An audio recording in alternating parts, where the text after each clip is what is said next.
Hello दोस्तों, स्वागत है आपका केम कोर्स के इस यूट्यूब चैनल में। और आज हमारा होने वाला है एसिड बेस कॉन्सेप्ट का लेक्चर नंबर 4। और इस लेक्चर में आज हम बात करेंगे एक नए टॉपिक के बारे में जो कि हमें बताएंगे, जिससे हम डिफाइन कर पाएंगे कि अगर कोई कंपाउंड्स हमें दो कंपाउंड्स दिए गए हैं तो उसमें हम रिलेटिव स्टडी कर पाएंगे उनके एसिडिक एवं बेसिक नेचर के बारे में। क्योंकि अभी तक जो 3 लेक्चर हुए उन 3 लेक्चर में हमने जो डिफरेंट थ्योरियों की बात करी है एसिड बेस को डिफाइन करने के लिए, उन थ्योरियों से अभी तक हमें कोई ऐसी इंफॉर्मेशन नहीं मिली, वो थ्योरी अभी तक हमें ऐसा कोई फंडा नहीं बता पाई जिससे कि हम किन्हीं भी दो कंपाउंड या दो से ज्यादा कंपाउंड अगर हमें कोई दिए जाए तो उनके बारे में हम उनमें रिलेटिव स्टडी कर पाए उनके एसिडिक एवं बेसिक नेचर के बारे में। इसलिए हम एक नई थ्योरी या एक नया कॉन्सेप्ट इंट्रोड्यूस किया गया और उस कॉन्सेप्ट का नाम है पीएच।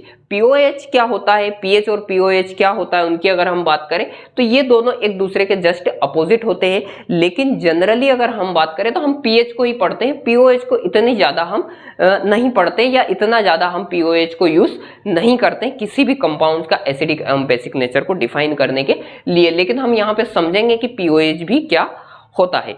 तो चलिए लेक्चर को हम शुरू करते हैं। एक साइंटिस्ट हुए जिनका नाम था सोरेनसन और उन्होंने 1909 में हमें एक स्केल दी, एक स्केल इन्होंने एक रेंज फिक्स करी, एक स्केल हमें दी और उस स्केल का नाम उन्होंने पीएच स्केल रखा। वो उस स्केल में जो रेंज रखी गई थी सोरेनसन द्वारा, सोरेनसन ने ये हमें स्केल दी थी जिसका नाम था पीएच स्केल। अब ये पीएच क्या होता है, किस टर्म में इसे पीएच क्यों लिखा गया, इसकी भी हम बात करेंगे, जिसमें पी स्मॉल होता है और ये जो एच होता है ये कैपिटल होता है। इसे थोड़ा बड़ा बना देते हैं, इसलिए ये जो पी होता है ये स्मॉल होता है और एच जो होता है हमारा कैपिटल होता है। अब ये पीएच का मतलब क्या होता है, पी क्या स्टैंड करता है, एच क्या स्टैंड करता है, उनकी भी हम बात करेंगे। तो ये जो पीएच स्केल होती है इसमें रेंज फिक्स की गई थी सोरेनसन साहब ने, वो 0 से लगा के 14 तक की रेंज होती है। 0 से लगा के 14 तक रेंज होती है, यानी कि 0 1 2 3 4 5 6 इस तरह से रेंज फिक्स करी, एक स्केल दी गई। मान लो एक स्केल, हम नॉर्मली एक स्केल यहाँ पे बना लेते हैं जिसमें यहाँ पे 0 प्लेस किया गया और यहाँ पे 14 को प्लेस किया गया, या एक डाटा इन्होंने दिया जिसमें एक रेंज फिक्स की गई एक स्केल में। और इस स्केल में ऐसे 1 2 3 4 5 6 7 8 9 10 11 12 13 14 तक ये स्केल थी।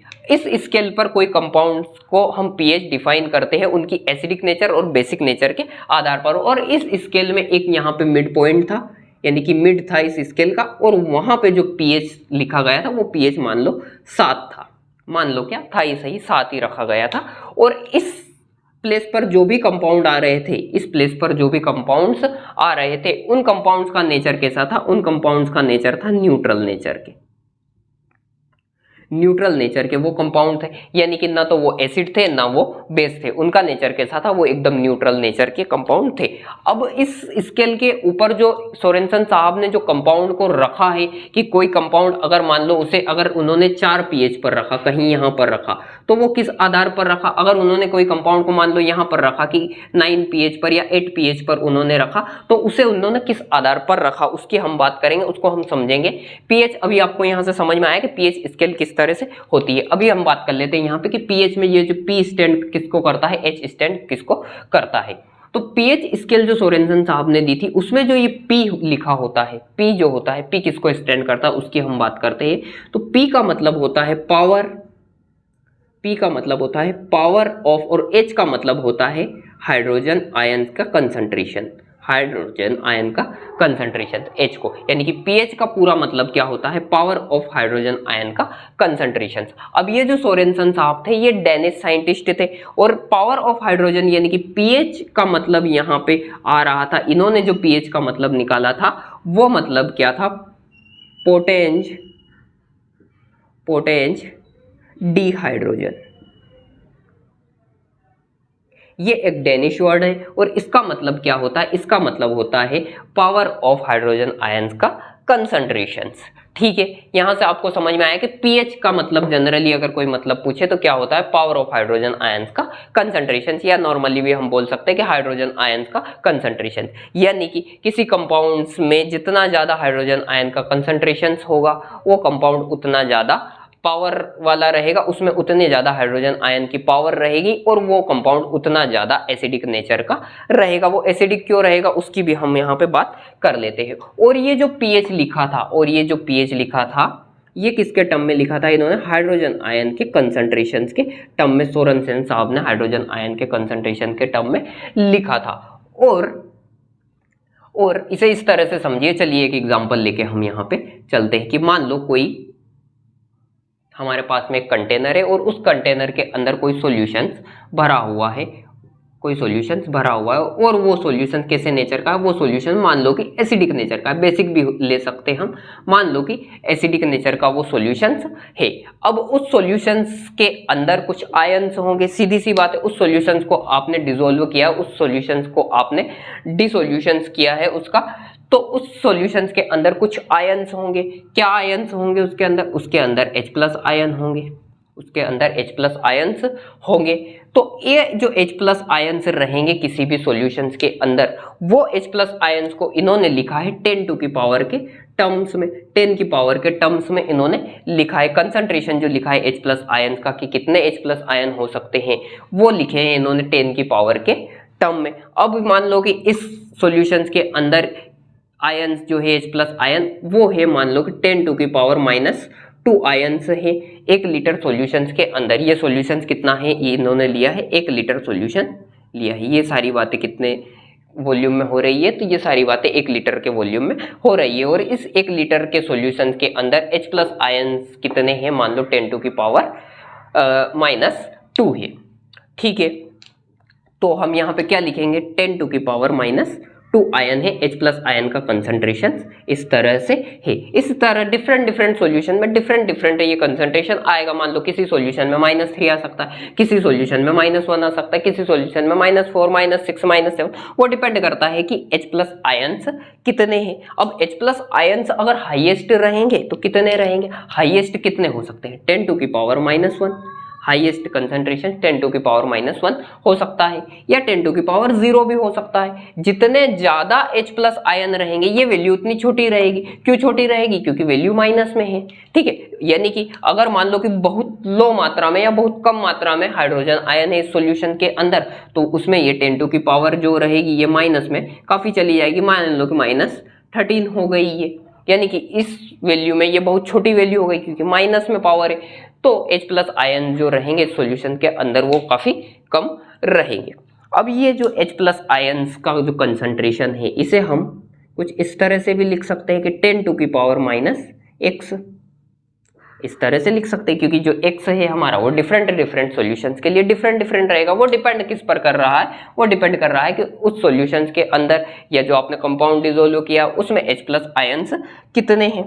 अब यहाँ से अगर हम x की बात करें, यहाँ से हम इस x की बात करें, माइनस को यहीं पर रहने दें, सिर्फ और सिर्फ हम x की बात करें, तो ये x क्या है, ये x क्या है, ये x है पावर ऑफ हाइड्रोजन। ये x क्या है, पावर ऑफ हाइड्रोजन, क्योंकि जितने ज्यादा H+ रहेंगे इस सॉल्यूशंस के अंदर उतना ज्यादा इस x की वैल्यू रहेगी। यानी कि x हमारा यहाँ पर क्या है, x किसका रोल प्ले कर रहा है, x रोल प्ले कर रहा है पावर ऑफ हाइड्रोजन। और पावर ऑफ हाइड्रोजन हमने किसको बोला, pH को बोला, यानी कि x को हम pH लिख सकते हैं। यहाँ से x को हम क्या लिख सकते हैं, pH, क्योंकि pH का मतलब भी पावर ऑफ हाइड्रोजन होता है, और यहाँ पे जो x डिनोट कर रहा है वो भी क्या है, पावर ऑफ हाइड्रोजन। तो हम इसको कुछ इस तरह से नहीं लिख सकते, देखिए आप, ये concentration of H+ ion is equals to 10 to की पावर माइनस, और x की जगह हम लिख सकते हैं pH, x की जगह हम लिख सकते हैं pH, कुछ इस तरह से हम इसको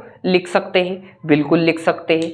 लेकिन अब यहाँ पे एक प्रॉब्लम आती है, और प्रॉब्लम क्या होती है कि ये जो pH मिल रहा है, ये जो pH मिल रहा है ये हमें 10 टू की पावर माइनस टर्म में मिल रहा है। अब हम चाहते हैं कि हमें ऐसा कोई कंफ्यूजन नहीं होना चाहिए, हमें इसकी एग्जैक्ट वैल्यू मिल जानी चाहिए, एक वोल नंबर मिल जाना चाहिए, एक कंप्लीट नंबर मिल जाना चाहिए। तो इसलिए हम इसको क्या करते हैं कि हम दोनों साइड में लोगरिथम ले लेते हैं, दोनों साइड में हम लोगरिथम ले लेते हैं। देखिए लोगरिथम लेने पर क्या हो जाएगा, log concentration of H+ ion is equals to log, और ये log हमने लिया है 10 बेस पर लिया है, log 10 टू की पावर माइनस pH, ये कुछ इस तरह से नजर आएगा। ठीक है, समझ आ रहा है ना, कुछ इस तरह से आएगा। चलिए अब इसको हम कुछ मॉडिफाई और कर देते हैं, इस इक्वेशन को हम कुछ और मॉडिफाई कर देते हैं। क्या मॉडिफिकेशन हम कर सकते हैं? हमें पता है कि जब log के 10 की पावर में जो लिखा होता है वो आगे आ जाता है, तो यानी कि यहाँ से ये pH आगे आ जाएगा। तो क्या हो जाएगी हमारी ये equation, log 10 concentration of H plus ion as it is ऐसा कैसा रहेगा, इज इक्वल टू pH आ गया हमारा आगे, और क्या हो जाएगा यहाँ पे हो जाएगा log 10। अब log बेस 10 क्या होता है, 1 होता है, हमें पता है, तो यहाँ से 1 हो जाएगा, यानी कि यहाँ से कुछ वैल्यू, और सॉरी ये यहाँ पे pH माइनस का था तो ये pH यहाँ पे माइनस में आएगा।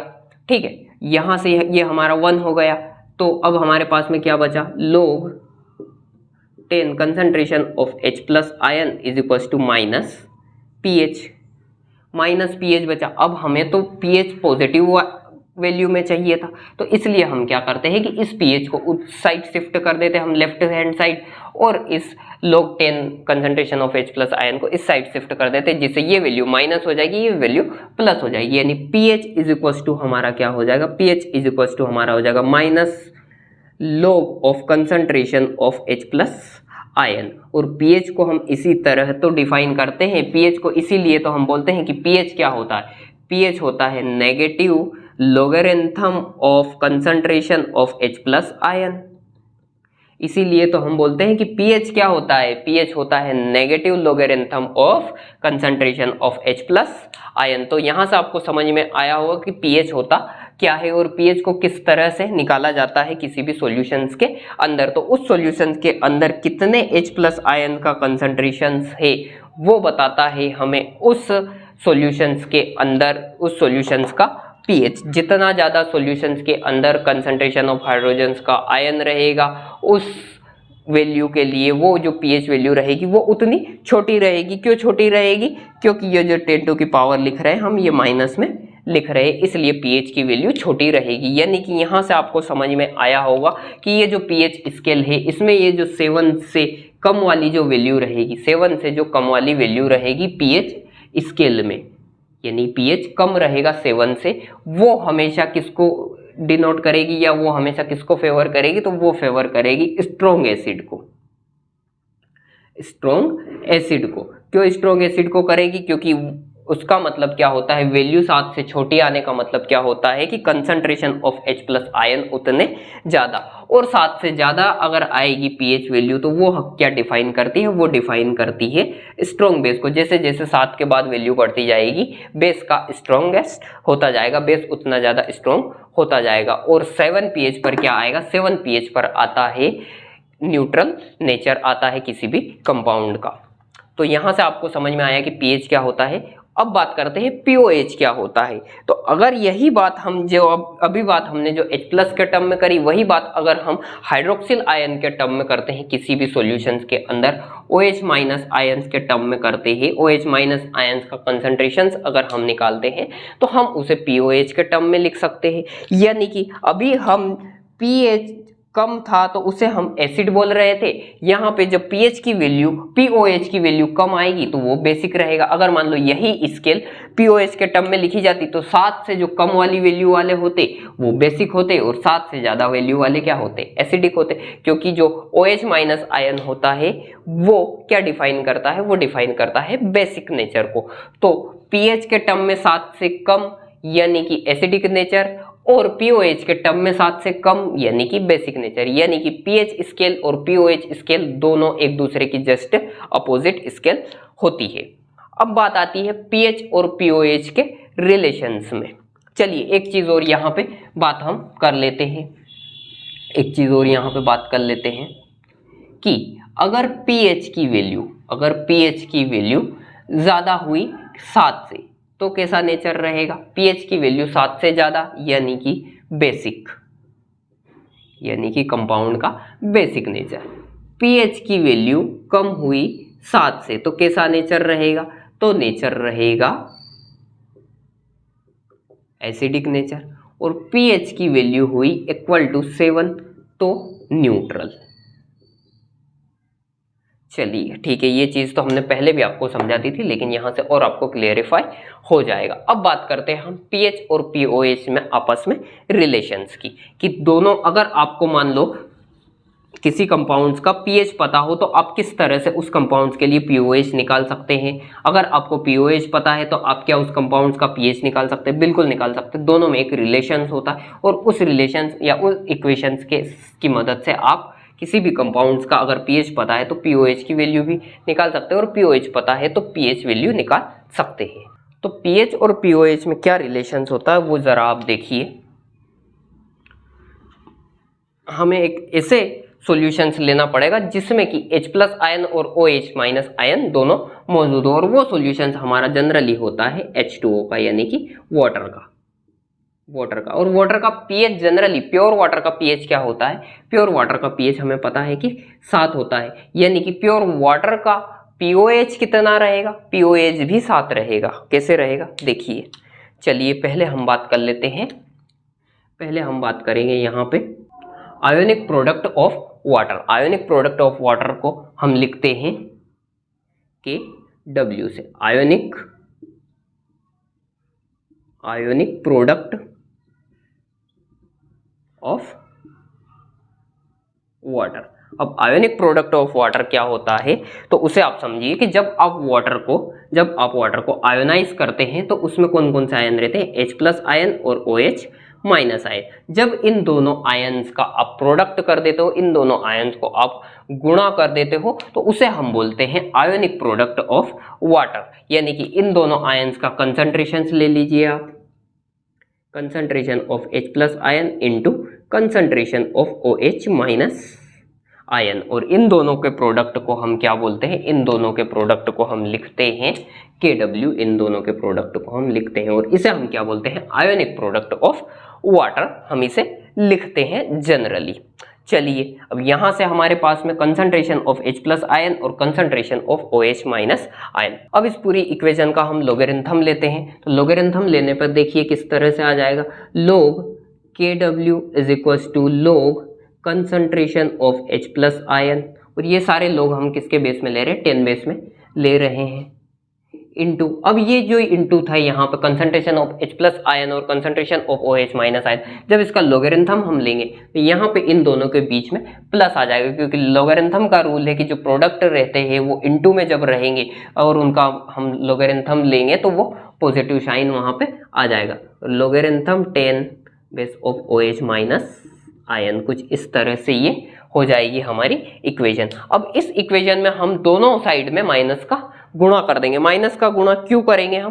क्योंकि हमें यहाँ पे पीएच और पीओएच लाना है, और पीएच क्या होता है? पीएच होता है minus logarithm of concentration of H+ ion, और पीओएच क्या होता है? Minus logarithm of concentration of OH- ion. इसलिए हम इस पूरी इक्वेशन में माइनस का से गुणा कर देंगे दोनों साइड, तो यहाँ पे भी माइनस आ जाएगा। अब आप जरा देखिए, तो इस टर्म को हम क्या पीएच लिख सकते हैं? इस टर्म को हम पीएच लिख सकते हैं, बिल्कुल लिख सकते हैं, और इस टर्म को हम यहाँ से पीओएच लिख सकते हैं, बिल्कुल लिख सकते हैं। चलिए यहाँ पे इन दोनों को पीएच और पीओएच से रिप्लेस कर देते हैं, तो हमारी इक्वेशन कुछ इस तरह से हो जाएगी। Minus log KW is equal to PH plus POH, इस तरह से हो जाएगी। अब आप अगर यहाँ पे देखें, अब आप अगर यहाँ पर देखें इस इक्वेशन से, ये इक्वेशन, तो वाटर का जो मॉलिक्यूल्स होते हैं जब उसका हम आयोनाइजेशन करते हैं तो उसका पीएच कितना होता है? वाटर के मॉलिक्यूल्स का पीएच कितना होता है? 7 pH होता है। 7 pH होता है, यानी पीएच जो वाटर का रहेगा वो क्या रहेगा? 7 रहेगा। और पीओएच भी कितना रहेगा? पीओएच भी 7 रहेगा, क्योंकि जब वाटर को आयोनाइज किया, जब किसी कंटेनर में वाटर को लिया और उसे आयोनाइज किया, और 1 लीटर वाटर लिया था हमने और उसमें देखा गया तो जो H+ आयन थे, H+ आयन कितना है? 10 टू की पावर -7। सेम ही नंबर में उसमें OH- आयन भी आए, सेम नंबर में, क्योंकि जब वाटर का एक मॉलिक्यूल्स आयोनाइज होता है तो उससे एक H+ और एक OH- मिलता है, यानी कि जितनी संख्या में H+ आयन रहेंगे उतनी ही संख्या में OH- आयन भी हमें मिले, यानी कि उसमें OH- आयन कितने मिले? 10 टू की पावर -7। तो अगर वाटर का पीएच अगर 7 है तो उसमें का पीओएच भी कितना रहेगा? 7 ही रहेगा। तो यहां से जो minus logarithm of log KW जो रहेगा उसकी टोटल वैल्यू कितनी हो जाएगी, उसकी टोटल वैल्यू हो जाएगी 10 टू की पावर -14, क्योंकि -7 pH यानी concentration of H plus ion -7, concentration of OH minus ion भी -7 और -7 कितने हो जाएंगे, 14 हो जाएंगे। तो यहां से हम लिख सकते हैं कि जो pH, यहां से हम लिख सकते हैं pH plus POH, pH plus POH